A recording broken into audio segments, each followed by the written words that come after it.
right, time now for Better Pets. Today we're talking about the lifespans of our pets. You know, like, why do some breeds live longer than others? Dr. Andrea at the Bloomfield Animal Hospital is joining us with some insight on that. Welcome. Thank you for being here. I always say the bad part about pet ownership is that they don't live as long as we do. That's true. And you know, you got to get ready to say goodbye at some point. And why do some breeds live longer than others? Well, it has a lot to do with their size. Okay. You know, and that old adage that it's 1 year of a pet's life is equal to 7 of a human's life is not necessarily true. It starts off that way when they're babies and when they're teenagers, but then those years do shorten, and they shorten in between those intervals more for small dogs versus large dogs. Right. So the small dogs, okay. So small dogs do live longer. So we have a chart, actually. I've seen this chart in your office. That Yes, kind you of, have. It's hard to, maybe it's a lot of numbers if you have to get close to your screen, but basically it shows kind of as the bigger they get, the lifespan is decreasing. Exactly, and in the gray, that area actually has the age, but you do see that even though you don't have the exact number, you want to consider whether they're young, whether they're seniors or geriatric, and that bottom section of orange is all geriatric age, and so pets get to a geriatric section when they're over 90 pounds much sooner than one on the left side, which would have to do like with a smaller dog. Why is it important? Well, no. Like a Great Dane. Yes. Is obviously not going to live as long as a Chihuahua. Right. That is true, but a lot of people don't understand that. They don't realize that. I have a lot of people when they're looking for a new pet say, I love Great Dane, so I want to get a Great Dane. Okay, and you're going to be prepared. That's only going to live 8 to 10 years. You should come to the office and talk to people. I know. But is it because their organs are working harder? No, it's not that they're working harder. It's just their genetics, and it's the fact that it does relate to their size. Okay. And the same thing with cats. Many times you can associate the cat's age with the small dog. But again, because a Great Dane to live 10 years old, if you look down at the chart, a 10-year-old Great Dane is 78 years old. Right. And a lot of them don't live past 8. You've got a couple of pictures that you want to show us. Let's see the first one. So this is a little guy. Yeah. And what's the life expectancy normally of a small dog like this? A small dog, you can expect them to last a really healthy life, I would say 14 to 15 years old. Right. Okay. If you have a West Highland Terrier that's living to 16, 17, that's doing exceptionally well because they do also have some health issues that you have to watch out for. But this one is really more associated, again, with the same, when you look at a cat, it can also be about the same age. So if you have an 8-year-old Westie like we're looking at here, that's like 48 years old in human years. Yeah. Okay. If we take this dog actually just went out and bought a convertible. He had a midlife crisis. Exactly.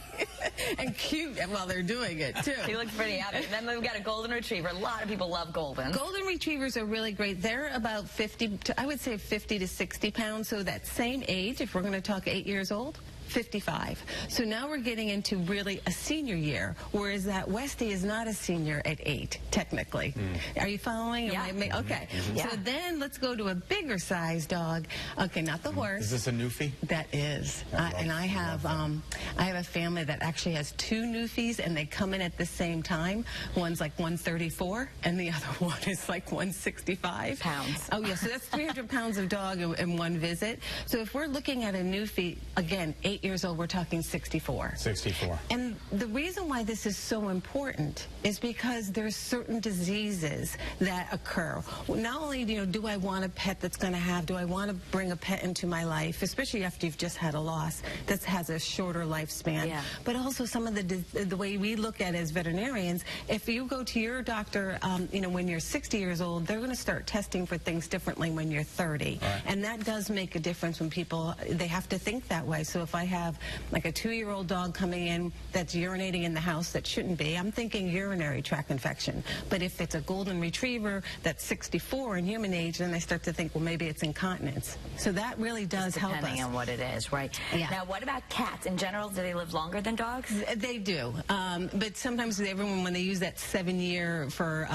every 1 year of a pet year, cats do. They tend to be 17, 18, 19. So when you talk about a 16-year-old cat, cat, they're not 112 years old. They're more like 80 years old. Okay, because my cat Dash is 14 going on 15, and he's still doing great. Yeah, and so we want to think of Dash as being 72. 72? But again, cats hide a lot. He is getting a little ornery.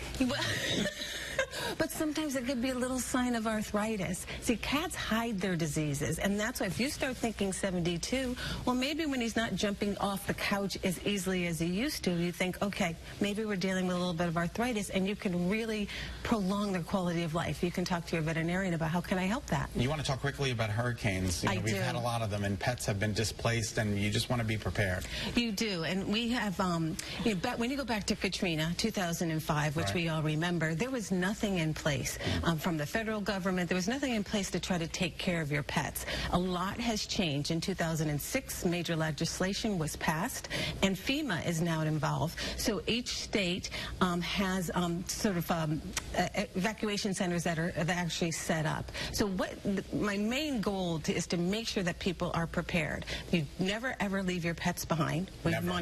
I wouldn't do it. No, but before what happened with Katrina is that no one could take them anywhere. Because now the shelters allowed them. Now the shelters allow them, and we've talked to you, but you want to plan ahead. You know, if you have somebody that's not in the evacuation area, go ahead and transfer your pets there. Finding pet-friendly hotels is a great idea. Also, microchipping, collars and ID tags are a great way to identify your dogs. Great. And number 6? Well, that's an app. That's an app. It's called Pets from the ASPCA. I would really highly recommend it because it sort of helps guide you what to do. But by being prepared, check out where your evacuation pet-friendly is. Just in case. Yep. Thanks, Doc. No, you're so welcome. Appreciate it. As a reminder, Dr. Dennis is the owner of the Bloomfield Animal Hospital in Old Windsor, on Old Windsor Road in Bloomfield. And on alternating Saturday afternoons from 2 to 3, she's taking your listener questions during her Pet Talk on WTIC 1080 radio. So tune in if you can.